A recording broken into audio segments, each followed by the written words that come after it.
നമസ്കാരം. NCTV വാർത്തകളിലേക്ക് സ്വാഗതം. ഞാൻ സെബി ജോർജ് തെക്കൂടൻ. ആദ്യം പ്രധാന വാർത്തകൾ. ദേശീയപാത ആമ്പല്ലൂർ സിഗ്നലിൽ കൂട്ടിയിടി. 4 കാറുകളും ഒരു ടെമ്പോയുമാണ് കൂട്ടിയിടിച്ചത്.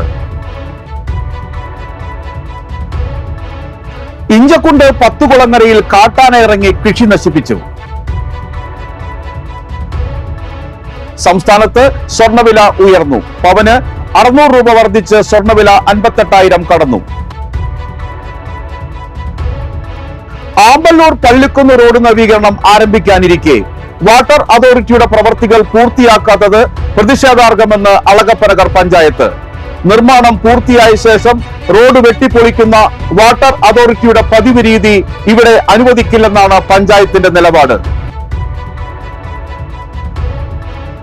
ആളൂർ റെയിൽവേ മേൽപ്പാലത്തിൽ കാൽനടക്കാർക്കായി നടപ്പാതയില്ലാത്തത് ജനങ്ങളെ ദുരിതത്തിലാക്കുന്നു.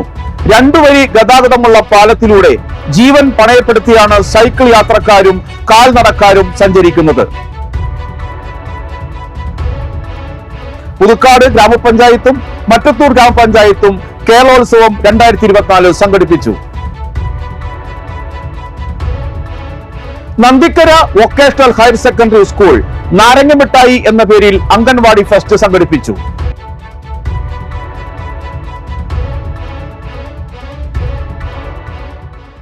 വാർത്തകൾ വിശദമായി. ദേശീയപാത ആമ്പല്ലൂർ സിഗ്നലിൽ കൂട്ടിയിടി. 4 കാറുകളും ഒരു ടെമ്പോയുമാണ് കൂട്ടിയിടിച്ചത്. ദേശീയപാത ആമ്പല്ലൂർ സിഗ്നലിൽ കൂട്ടിയിടി. 4 കാറുകളും ഒരു ടെമ്പോയുമാണ് കൂട്ടിയിടിച്ചത്. ആർക്കും പരിക്കില്ല. ശനിയാഴ്ച രാവിലെ 8:15 അപകടം. സിഗ്നലിൽ നിർത്തിയ ഒരു കാറിന് പുറകിൽ മറ്റു 3 കാറുകളും ടെമ്പോയും കൂട്ടിയിടിക്കുകയായിരുന്നു. വാഹനങ്ങൾക്ക് ചെറിയ കേടുപാടുകൾ സംഭവിച്ചു. എറണാകുളം ഭാഗത്തേക്ക് പോയിരുന്ന വാഹനങ്ങളാണ് അപകടത്തിൽപ്പെട്ടത്. ഇഞ്ചക്കുണ്ട് പത്തുകുളങ്ങരയിൽ കാട്ടാന ഇറങ്ങി കൃഷി നശിപ്പിച്ചു. കളത്തിങ്ങത്തൊടി സെയ്തലവി, ചെവിടക്കുന്നൻ കുഞ്ഞുമുഹമ്മദ് എന്നിവരുടെ വീട്ടുപറമ്പിലാണ് ആന ഇറങ്ങിയത്. പറമ്പിലെ 10 വാഴയോളം നശിപ്പിച്ചു. ശനിയാഴ്ച പുലർച്ചെയാണ് സംഭവം. വനാതിർത്തിയിലെ ഫെൻസിംഗ് തകർത്താണ് ആന വീട്ടുപറമ്പിലെത്തിയത്. പഞ്ചായത്ത് അംഗം ലിൻഡോ പള്ളിപ്പറമ്പൻ, ഫോറസ്റ്റ് ഉദ്യോഗസ്ഥർ എന്നിവർ സ്ഥലം സന്ദർശിച്ചു. സംസ്ഥാനത്ത് സ്വർണ്ണവില ഉയർന്നു. 1 പവൻ സ്വർണത്തിന് 600 രൂപ വർദ്ധിച്ച് വിപണി വില 58,400 രൂപയായി. 1 ഗ്രാം 22 കാരറ്റ് സ്വർണത്തിന് 75 രൂപ വർദ്ധിച്ച് 7,300 രൂപയുമായി.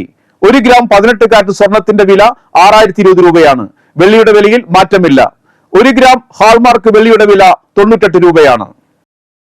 ആമ്പല്ലൂർ പള്ളിക്കുന്ന് റോഡ് നവീകരണം ആരംഭിക്കാനിരിക്കെ വാട്ടർ അതോറിറ്റിയുടെ പ്രവർത്തികൾ പൂർത്തിയാക്കാത്തത് പ്രതിഷേധാർഹമെന്ന് അളഗപ്പനഗർ പഞ്ചായത്ത്. നിർമ്മാണം പൂർത്തിയായ ശേഷം റോഡ് വെട്ടിപ്പൊളിക്കുന്ന വാട്ടർ അതോറിറ്റിയുടെ പതിവ് രീതി ഇവിടെ അനുവദിക്കില്ലെന്നാണ് പഞ്ചായത്തിന്റെ നിലപാട്. KK രാമചന്ദ്രൻ MLA ആസ്തി വികസന ഫണ്ടിൽ നിന്ന് 3.5 കോടി രൂപ വകയിരുത്തിയാണ് ആമ്പല്ലൂർ ജംഗ്ഷൻ മുതൽ പള്ളിക്കുന്ന് വരെ റോഡ് നവീകരിക്കുന്നത്. ടെൻഡർ നടപടികൾ പൂർത്തിയായി കഴിഞ്ഞു. റോഡ് നിർമ്മാണം ഉടൻ തുടങ്ങാനാണ് പൊതുമരാമത്ത് വകുപ്പിന്റെ നീക്കം. എന്നാൽ ഈ പ്രദേശത്ത് വാട്ടർ അതോറിറ്റിയുടെ പുതിയ പൈപ്പുകൾ സ്ഥാപിക്കുന്നതും പഴയ പൈപ്പുകൾ മാറ്റുന്നതുമായ പ്രവർത്തികൾ ഇനിയും പൂർത്തിയായിട്ടില്ല. ജൽജീവൻ പദ്ധതിയിൽ ഉൾപ്പെടുത്തി അളഗപ്പനഗർ ESI മുതൽ മണ്ണമ്പേട്ട വരെ പൈപ്പുകൾ മാറ്റി സ്ഥാപിച്ചുവെങ്കിലും ബാക്കി ഭാഗത്തെ പണികൾ കരാറുകാർ നിർത്തിവെച്ചിരിക്കുകയാണ്. ആമ്പല്ലൂർ ജംഗ്ഷൻ മുതൽ കുണ്ടൂക്കാവ് അമ്പലം വരെയുള്ള ഭാഗത്ത് കാലങ്ങളായി വാട്ടർ അതോറിറ്റിയുടെ പൈപ്പ് ലൈൻ ഇല്ലാത്ത ഭാഗത്ത് പുതിയ പൈപ്പ് ലൈൻ സ്ഥാപിക്കേണ്ടതും അനിവാര്യമാണ്. റോഡ് നവീകരണം ആരംഭിക്കുന്നതിന് മുൻപ് വാട്ടർ അതോറിറ്റിയുടെ പ്രവൃത്തികൾ പൂർത്തീകരിക്കണമെന്ന് പൊതുപ്രവർത്തകനായ KK ചന്ദ്രൻ ആവശ്യപ്പെട്ടു. നമ്മുടെ പുതുക്കാട് നിയോജക മണ്ഡലത്തിന്റെ MLA KK രാമചന്ദ്രൻ ഒരു 3.5 കോടി രൂപയോളം ആമ്പല്ലൂർ ജംഗ്ഷൻ തുടങ്ങി പള്ളിക്കുന്ന് വരെ റോഡ് ടാറിങ്ങിന് വേണ്ടി 3.5 കോടി രൂപ അദ്ദേഹത്തിന്റെ വികസന ഫണ്ടിൽ നിന്നും നീക്കി വെച്ചിട്ടുണ്ട്. നീക്കി വെക്കുക മാത്രമല്ല, ടെൻഡർ നടപടി പൂർത്തീകരിച്ചു. എല്ലാ പണികളും പൂർത്തീകരിച്ച് നിൽക്കുകയാണ്. ഇപ്പോൾ നമുക്ക് വാട്ടർ അതോറിറ്റിയുടെ പലവട്ടം ഗ്രാമപഞ്ചായത്തും PWD നേരിട്ടും പഞ്ചായത്തിൽ വന്ന് സംസാരിക്കുകയും അതിനുശേഷം വീണ്ടും PWD അസിസ്റ്റന്റ് എഞ്ചിനീയർ ഒരു വാട്ടർ അതോറിറ്റി എഞ്ചിനീയർ കത്ത് കൊടുക്കുകയും ചെയ്തിട്ടുണ്ട്. ഇതിന് ഒന്നും യാതൊരു നടപടിയും വാട്ടർ അതോറിറ്റി ഭാഗത്ത് നിന്ന് ഉണ്ടാവുന്നില്ല. ഈ റോഡ് പണി തുടങ്ങണമെങ്കിൽ പൈപ്പിട്ട് കഴിഞ്ഞാൽ മാത്രമേ റോഡ് പണി പുനരാരംഭിക്കാൻ സാധിക്കുകയുള്ളൂ. ഇല്ലെങ്കിൽ റോഡ് പണി കഴിഞ്ഞിട്ട് പിന്നെ വീണ്ടും കുത്തിപ്പൊളിക്കേണ്ടി വരും. ഇതിനു വേണ്ടി NCTV ചാനൽ മാത്രമാണ് ജനങ്ങളുടെ കൂടെ നിൽക്കുന്നത്. അപ്പോൾ വാട്ടർ അതോറിറ്റി ഭാഗത്തു നിന്ന് അടിയന്തരമായി ഇനിയെങ്കിലും വൈകാതെ ഈ പൈപ്പ് ലൈൻ ഇട്ടു തരുന്നതിന് വേണ്ട നടപടി സ്വീകരിക്കണമെന്ന് അപേക്ഷിച്ചു. ഇപ്പോൾ ആമ്പല്ലൂർ പള്ളിക്കുന്ന് റോഡ് PWD പണിയുന്നതിന് വേണ്ടിയിട്ടുള്ള എല്ലാ നടപടിക്രമങ്ങളും അവസാനിച്ചിരിക്കുകയാണെന്നാണ് അറിയാൻ കഴിഞ്ഞത്. കരാറുകാരനും എഗ്രിമെന്റും എല്ലാം പൂർത്തിയായി കഴിഞ്ഞു. പക്ഷേ ആമ്പല്ലൂരിൽ നിന്ന് തൊട്ട് കുണ്ടുകാവ് അമ്പലം വരെ പൈപ്പ് ലൈൻ ഇടുന്നതിനെ കുറിച്ചുള്ള ഒരു നടപടിയും ഇതുവരെ ഉണ്ടായില്ല. അവിടെ ഉള്ള വീടുകൾക്കും അതുപോലെ തന്നെ കച്ചവട സ്ഥാപനങ്ങൾക്കും വെള്ളം കിട്ടുന്നതിനുള്ള മാർഗങ്ങളില്ലാതെ ഈ പണി ആരംഭിക്കരുതെന്നുള്ള ആവശ്യപ്പെട്ടിട്ടുണ്ടെങ്കിലും അതിനു വേണ്ടിയിട്ടുള്ള ശ്രമങ്ങൾ PWD ഭാഗത്തു നിന്ന് ഇതുവരെയും ചെയ്തിട്ടില്ല. കുടിക്കാൻ വെള്ളമില്ല. വെള്ളത്തിന് ക്ഷാമം ഉണ്ടെന്ന് വെച്ചാൽ ക്ഷാമമില്ല. കാരണം ഇഷ്ടം പോലെ വെള്ളം കിട്ടുന്ന പാടം നിറഞ്ഞ പ്രദേശം തന്നെയാണ്. പക്ഷെ ആ വെള്ളം മുഴുവൻ എന്ന് പറയുന്നത് മഞ്ഞ വളർന്ന വെള്ളമാണ്. കുടിക്കാൻ പറ്റില്ല, അലക്കാൻ പറ്റില്ല, കുളിക്കാൻ പറ്റില്ലാത്തൊരവസ്ഥ. അപ്പൊ അതുകൊണ്ട് പൈപ്പ് ഇടുന്നത് ആ പണി തുടങ്ങാതെ ഒരിക്കലും ഇവിടുത്തെ പണി നടക്കാൻ പാടില്ല എന്നാണ് ആലപ്പുഴ പഞ്ചായത്തിനെ സംബന്ധിച്ചോളം പറയാനുള്ളത്. ഇക്കാര്യം ആവശ്യപ്പെട്ട് പഞ്ചായത്ത് പലതവണ വാട്ടർ അതോറിറ്റിക്ക് കത്ത് നൽകിയതായി പഞ്ചായത്ത് സെക്രട്ടറി പറയുന്നു. MLAയുടെ അധ്യക്ഷതയിൽ ചേർന്ന ട്രാഫിക് റെഗുലേറ്ററി കമ്മിറ്റിയിൽ റോഡ് നിർമ്മാണം ഉടൻ ആരംഭിക്കുമെന്ന് PWD അധികൃതർ വ്യക്തമാക്കിയിരുന്നു. PWD അസിസ്റ്റന്റ് എഞ്ചിനീയർ പലതവണ വാട്ടർ അതോറിറ്റിയുമായി ബന്ധപ്പെട്ടുവെങ്കിലും അനുകൂലമായ ഒരു മറുപടിയും ലഭിച്ചില്ല. ഫണ്ടിന്റെ അപര്യാപ്തതയാണ് പൈപ്പിടൽ പൂർത്തിയാക്കാൻ വാട്ടർ അതോറിറ്റിക്ക് തടസ്സമെന്ന് പറയുന്നുവെങ്കിലും ജൽജീവൻ പദ്ധതിയിൽ ഉൾപ്പെടുത്തി പ്രവർത്തികൾ പൂർത്തിയാക്കാൻ തടസ്സമില്ലെന്നാണ് നാട്ടുകാർ പറയുന്നത്. ഇനിയും പൈപ്പിടൽ പ്രവർത്തികൾക്ക് കാത്തുനിൽക്കാതെ റോഡ് നിർമ്മാണം ആരംഭിക്കാനാണ് PWD അധികൃതരുടെ നീക്കം. പിന്നീട് 4-5 വർഷത്തേക്ക് റോഡ് പൊളിക്കാൻ അനുവാദം ലഭിക്കുകയുമില്ല. ഫലത്തിൽ വാട്ടർ അതോറിറ്റിയുടെ മെല്ലെപ്പോക്കിൽ നഷ്ടം ഇവിടുത്തെ സാധാരണ ജനങ്ങൾക്ക് മാത്രമാകും. റോഡ് നവീകരണം പൂർത്തിയായി യാത്ര സുഗമമാകുമ്പോഴും പ്രാഥമികാവശ്യമായ കുടിവെള്ളത്തിനായി ജനങ്ങളുടെ കാത്തിരിപ്പ് നീളുമെന്നർത്ഥം. പൊതുമരാമത്ത് ജലവിഭവ വകുപ്പുകളുടെ ഏകോപനത്തിലൂടെ വിഷയത്തിൽ കാര്യക്ഷമമായ ഇടപെടലുകൾ ഉണ്ടാകണമെന്നാണ് ആവശ്യമുയരുന്നത്.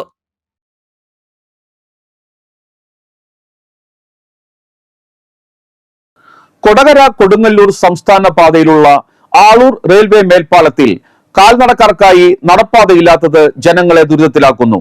2 വരി ഗതാഗതമുള്ള പാലത്തിലൂടെ ജീവൻ പണയപ്പെടുത്തിയാണ് സൈക്കിൾ യാത്രക്കാരും കാൽനടക്കാരും സഞ്ചരിക്കുന്നത്. ആളൂർ മാള റോഡിലെ ഗതാഗത കുരുക്കിന് പരിഹാരമായാണ് 10 വർഷം മുൻപ് ആളൂർ പള്ളി റോഡ് ജംഗ്ഷനിൽ റെയിൽവേ മേൽപ്പാലം നിർമ്മിച്ചത്. 2013 നിർമ്മാണം ആരംഭിച്ച പാലം 2 വർഷം കൊണ്ട് പണി പൂർത്തിയാക്കി ഗതാഗതത്തിന് തുറന്നു. 7.5 മീറ്റർ വീതിയിലും 400 മീറ്റർ നീളത്തിലും നിർമ്മിച്ച പാലം 2015 അന്നത്തെ മുഖ്യമന്ത്രി ഉമ്മൻചാണ്ടിയാണ് നാടിനു സമർപ്പിച്ചത്. സംസ്ഥാന പൊതുമരാമത്ത് വകുപ്പിന് കീഴിലെ റോഡ്സ് ആൻഡ് ബ്രിഡ്ജസ് കോർപ്പറേഷനായിരുന്നു പാലത്തിന്റെ നിർമ്മാണ ചുമതല. ഉദ്ഘാടനം കഴിഞ്ഞ് ഏറെ താമസിയാതെ പാലത്തിൽ ടോൾ ഏർപ്പെടുത്താൻ നീക്കം നടന്നെങ്കിലും നാട്ടുകാരുടെ നേതൃത്വത്തിൽ ആരംഭിച്ച ശക്തമായ പ്രതിഷേധ സമരത്തെ തുടർന്ന് അധികൃതർ തീരുമാനം ഉപേക്ഷിക്കുകയായിരുന്നു. പാലത്തിന്റെ ഇരുവശത്തുമുള്ള അപ്രോച്ച് റോഡുകളിൽ കാൽനടയാത്രക്കാർക്ക് സുരക്ഷിതമായി കടന്നുപോകാനുള്ള സൌകര്യമൊരുക്കാത്തതിൽ തുടക്കം മുതലേ പ്രതിഷേധമുയർന്നെങ്കിലും അധികൃതർ ഗൌനിച്ചില്ല. മണ്ണുത്തി അങ്കമാലി ദേശീയപാതയിൽ നിന്ന് കൊടുങ്ങല്ലൂരിലേക്ക് സുഗമമായ യാത്ര സാധ്യമായതോടെ ഇതുവഴിയുള്ള വാഹനങ്ങളുടെ എണ്ണം 10 മടങ്ങ് വർദ്ധിച്ചിരിക്കുകയാണിപ്പോൾ. നിരന്തരം വാഹനങ്ങൾ കടന്നുപോകുന്നതിനാൽ ആളൂർ മേൽപ്പാലത്തിലൂടെയുള്ള കാൽനടയാത്രയും സൈക്കിൾ യാത്രയും ഒട്ടും സുരക്ഷിതമല്ലാതായിട്ടുണ്ട്. മേൽപ്പാലത്തിലെ കോൺക്രീറ്റ് സ്ലാബുകളുടെ ഉപരിതലത്തിൽ വിള്ളലുകൾ കാണപ്പെടുന്നതും ജനങ്ങളിൽ ആശങ്കയുണ്ടാക്കുന്നുണ്ട്. പുതുക്കാട് ഗ്രാമപഞ്ചായത്ത് കേരളോത്സവം 2024 സംഘടിപ്പിച്ചു. ഗ്രാമപഞ്ചായത്ത് പ്രസിഡന്റ് KM ബാബുരാജ് ഉദ്ഘാടനം ചെയ്തു. വൈസ് പ്രസിഡന്റ് ഷൈനി ജോജു അധ്യക്ഷത വഹിച്ചു. ഗ്രാമപഞ്ചായത്ത് അംഗങ്ങളായ Shaju Kaliyankara, Preethi Balakrishnan, secretary Uma Unnikrishnan, joint convener PA Anwar, coordinator KJ Jincy എന്നിവർ പ്രസംഗിച്ചു. ഡിസംബർ 1 മത്സരങ്ങൾ അവസാനിക്കും. മട്ടത്തൂർ ഗ്രാമപഞ്ചായത്ത് കേരളോത്സവം 2024 പഞ്ചായത്ത് തല ഉദ്ഘാടനം മട്ടത്തൂർ ഗ്രാമപഞ്ചായത്ത് പ്രസിഡന്റ് അശ്വതി ബിബി നിർവഹിച്ചു. മട്ടത്തൂർ ഗ്രാമപഞ്ചായത്ത് വൈസ് പ്രസിഡന്റ് ഷാൻഡോ കൈതാരത്ത് അധ്യക്ഷത വഹിച്ചു. ആരോഗ്യ വിദ്യാഭ്യാസ സ്ഥിരം സമിതി അംഗം ഷൈബി സജി, ക്ഷേമകാര്യ സ്ഥിരം സമിതി അംഗം VS നിജിൽ, പഞ്ചായത്ത് അംഗങ്ങളായ KS Sooraj, KV Unnikrishnan, Lindo Pallipparambil, Jisha Haridas, panchayat coordinator N Binoj എന്നിവർ പ്രസംഗിച്ചു. ഡിസംബർ 1 വരെയാണ് കലാകായിക പരിപാടികൾ. നമുക്കറിയാം, കഴിഞ്ഞ വർഷം 2023 നമുക്ക് കൊടകര ബ്ലോക്ക് പഞ്ചായത്തിൽ 2ാം സ്ഥാനമാണ് നമുക്ക് കേരളോത്സവത്തിന് കിട്ടിയത്. 2022 നമുക്ക് 2ാം സ്ഥാനമാണ്. 2024 നമുക്ക് 1ാം സ്ഥാനം. 1ാം സ്ഥാനത്തിന്റെ കപ്പോട് കൂടിയിട്ട് കപ്പ് ഏറ്റുവാങ്ങിയിട്ട് നമുക്ക് ഇവിടേക്ക് വരണം. 24-25 വർഷത്തെ കേരളോത്സവത്തിന്റെ ആരംഭമാണ്. അപ്പോൾ നമുക്ക് കഴിഞ്ഞ കാലങ്ങളിൽ നല്ല രീതിയിൽ തന്നെ കേരളോത്സവം സംഘടിപ്പിക്കാനും ബ്ലോക്ക് തല മത്സരങ്ങൾക്ക് പോകാനൊക്കെ നമുക്ക് സാധിച്ചിട്ടുണ്ട്. Nandikkara vocational higher secondary school നാരങ്ങമിഠായി എന്ന പേരിൽ അംഗൻവാടി ഫെസ്റ്റ് സംഘടിപ്പിച്ചു. ജില്ലാ പഞ്ചായത്ത് വൈസ് പ്രസിഡന്റ് ലതാ ചന്ദ്രൻ, ജവഹർ അങ്കണവാടി വിദ്യാർത്ഥി ഹന്ന റോസ് എന്നിവർ ചേർന്ന് ഭദ്രദീപം കൊളുത്തി ഉദ്ഘാടനം നിർവഹിച്ചു. പറപ്പുകര പഞ്ചായത്തിലെ 29 അംഗൻവാടികളിലെ കുട്ടികൾ ഫെസ്റ്റിന്റെ ഭാഗമായി. പുഞ്ചിരി മത്സരം, ആക്ഷൻ സോങ്, ഫാൻസി ഡ്രസ് എന്നീ മത്സരങ്ങൾ ഉണ്ടായിരുന്നു. അധ്യാപകരായ കിഷോർ, ശ്രീലത, സുധീർ, രാജേഷ്, ഷിഗാബ്, രമേശ്, ഷീല എന്നിവർ ഫെസ്റ്റിന് നേതൃത്വം വഹിച്ചു. പഞ്ചായത്ത് അംഗം Nandini Satheesan, PTA president MK Ashokan, MPTA president Shiny Srinivasan, പ്രധാനാധ്യാപിക സമീന തോമസ് എന്നിവർ സന്നിഹിതരായി. പങ്കെടുത്ത വിദ്യാർത്ഥികൾക്ക് പ്രോത്സാഹന സമ്മാനങ്ങൾ വിതരണം ചെയ്തു. മികച്ച പ്രകടനം കാഴ്ചവെച്ച അങ്കണവാടികളെ ചടങ്ങിൽ ആദരിച്ചു.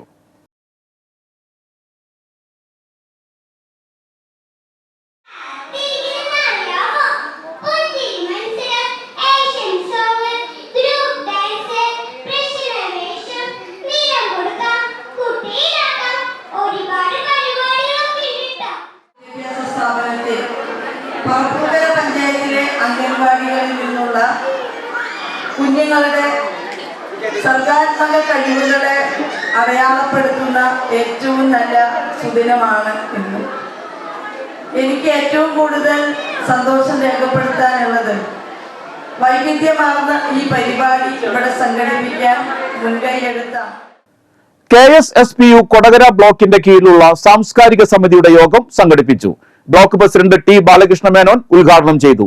സാംസ്കാരിക സമിതിയുടെ നയരേഖ ഫ്രാങ്കോ ജി മഞ്ഞളി അവതരിപ്പിച്ചു. സംസ്ഥാന കമ്മിറ്റി അംഗം KM ശിവരാമൻ, സാംസ്കാരിക സമിതി convener Franco G Manjaly, block secretary KV Ramakrishnan എന്നിവർ പ്രസംഗിച്ചു. കാലിക്കറ്റ് യൂണിവേഴ്സിറ്റി MBAയിൽ 3ാം റാങ്ക് കരസ്ഥമാക്കിയ അനുപമ K സുധീഷിനെ DYFI പുലക്കാട്ടുകര യൂണിറ്റിന്റെ നേതൃത്വത്തിൽ ആദരിച്ചു. പഞ്ചായത്ത് അംഗം സണ്ണി ചെറിയാലത്ത്, DYFI മേഖലാ സെക്രട്ടറി KG ഗോകുൽ, മറ്റ് യൂണിറ്റ് ഭാരവാഹികൾ എന്നിവർ സന്നിഹിതരായി. സംസ്ഥാന മാസ്റ്റേഴ്സ് മീറ്റിൽ 3 സ്വർണ്ണ മെഡലുകൾ നേടി നാടിന് അഭിമാനമായ 62-കാരി ഉഷ മാണിയെ കടമ്പോട് ആനന്ദകലാ സമിതി വായനശാല അനുമോദിച്ചു. പ്രസിഡന്റ് KV ഷൈജു അധ്യക്ഷത വഹിച്ചു. Secretary PS Ambujakshan, KR Sivasankaran, Sajitha Rajeevan, KM Babu, IK Saleesh Kumar, Usha Mani എന്നിവർ പ്രസംഗിച്ചു.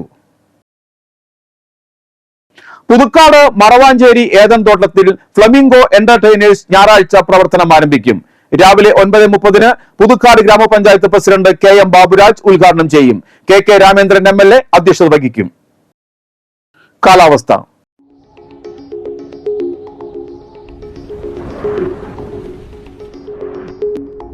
കൂടിയ താപനില 32 ഡിഗ്രി സെൽഷ്യസ്, കുറഞ്ഞ താപനില 24 ഡിഗ്രി സെൽഷ്യസ്. സ്വർണ്ണവില. സ്വർണം ഗ്രാമിന് 7300 രൂപയും പവന് 58,400 രൂപയും രേഖപ്പെടുത്തി. വരാക്കര പുള്ളൂക്കാരൻ റപ്പായി ഭാര്യ മേരി അന്തരിച്ചു. 70 വയസ്സായിരുന്നു. സംസ്കാരം നടത്തി. റിംസൺ, റിജി, പരേതയായ റിംസി എന്നിവർ മക്കളും, ജോജു, പരേതനായ ജോഷി എന്നിവർ മരുമക്കളുമാണ്. പ്രധാന വാർത്തകൾ വീണ്ടും. ദേശീയപാത ആമ്പല്ലൂർ സിഗ്നലിൽ കൂട്ടിയിടി. 4 കാറുകളും ഒരു ടെമ്പോയുമാണ് കൂട്ടിയിടിച്ചത്. ഇഞ്ചക്കുണ്ട് 10 കുളങ്ങരയിൽ കാട്ടാന ഇറങ്ങി കൃഷി നശിപ്പിച്ചു. സംസ്ഥാനത്ത് സ്വർണ്ണവില ഉയർന്നു. പവന് 600 രൂപ വർദ്ധിച്ച് സ്വർണ്ണവില 58,000 കടന്നു. ആമ്പല്ലൂർ പള്ളിക്കുന്ന് റോഡ് നവീകരണം ആരംഭിക്കാനിരിക്കെ വാട്ടർ അതോറിറ്റിയുടെ പ്രവർത്തികൾ പൂർത്തിയാക്കാത്തത് പ്രതിഷേധാർഹമെന്ന് അളകപ്പനഗർ പഞ്ചായത്ത്. നിർമ്മാണം പൂർത്തിയായ ശേഷം റോഡ് വെട്ടിപ്പൊളിക്കുന്ന വാട്ടർ അതോറിറ്റിയുടെ പതിവ് രീതി ഇവിടെ അനുവദിക്കില്ലെന്നാണ് പഞ്ചായത്തിന്റെ നിലപാട്. ആളൂർ റെയിൽവേ മേൽപ്പാലത്തിൽ കാൽനടക്കാർക്കായി നടപ്പാതയില്ലാത്തത് ജനങ്ങളെ ദുരിതത്തിലാക്കുന്നു. 2 വരി ഗതാഗതമുള്ള പാലത്തിലൂടെ ജീവൻ പണയപ്പെടുത്തിയാണ് സൈക്കിൾ യാത്രക്കാരും കാൽനടക്കാരും സഞ്ചരിക്കുന്നത്. പുതുക്കാട് ഗ്രാമപഞ്ചായത്തും മറ്റത്തൂർ ഗ്രാമപഞ്ചായത്തും കേരളോത്സവം 2024 സംഘടിപ്പിച്ചു. Nandikkara vocational higher secondary school നാരങ്ങമിഠായി എന്ന പേരിൽ അംഗൻവാടി ഫെസ്റ്റ് സംഘടിപ്പിച്ചു.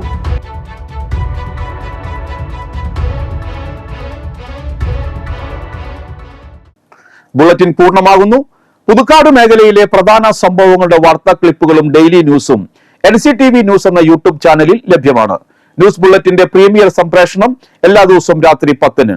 പുതുക്കാട് നിയോജക മണ്ഡലം, കൊടകര ബ്ലോക്ക് പഞ്ചായത്ത് പരിധികളിലെ സമഗ്ര വാർത്തകൾ അറിയാൻ NCTV ന്യൂസ് എന്ന യൂട്യൂബ് ചാനൽ സബ്സ്ക്രൈബ് ചെയ്യുക. നമസ്കാരം.